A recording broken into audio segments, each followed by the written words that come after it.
Right here is just checking out my one of my Juvies that I left in my grow out tank here, just to kind of free swim all around. Looks like he found himself a female.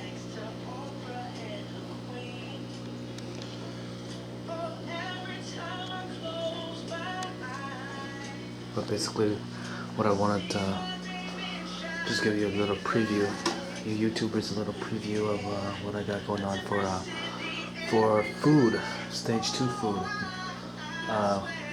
And this is what I use for combat training, my breeding stock, and also to raise Juvies.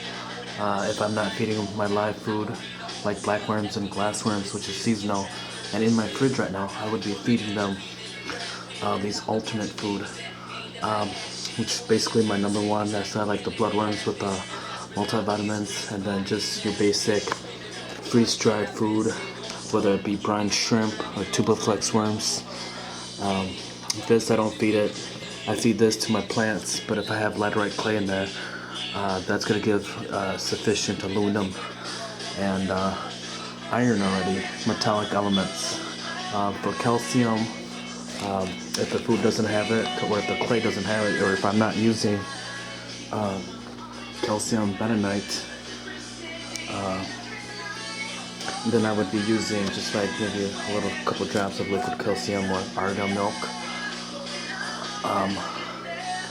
And then for dry food, I also have daphnias, which is the next best thing to live food.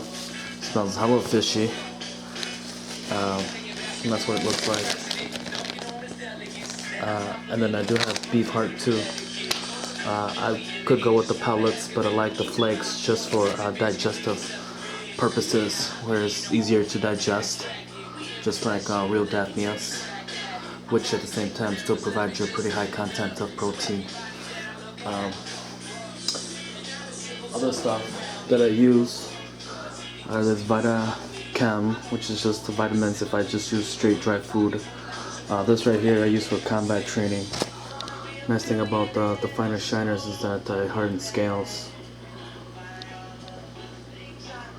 And then with the green powder here, spirulina, which belongs in my stage 1 food.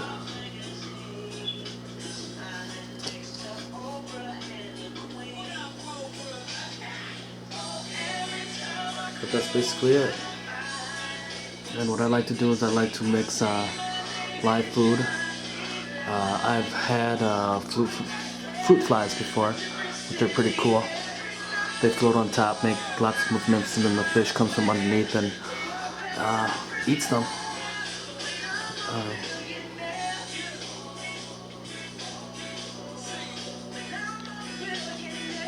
That's it.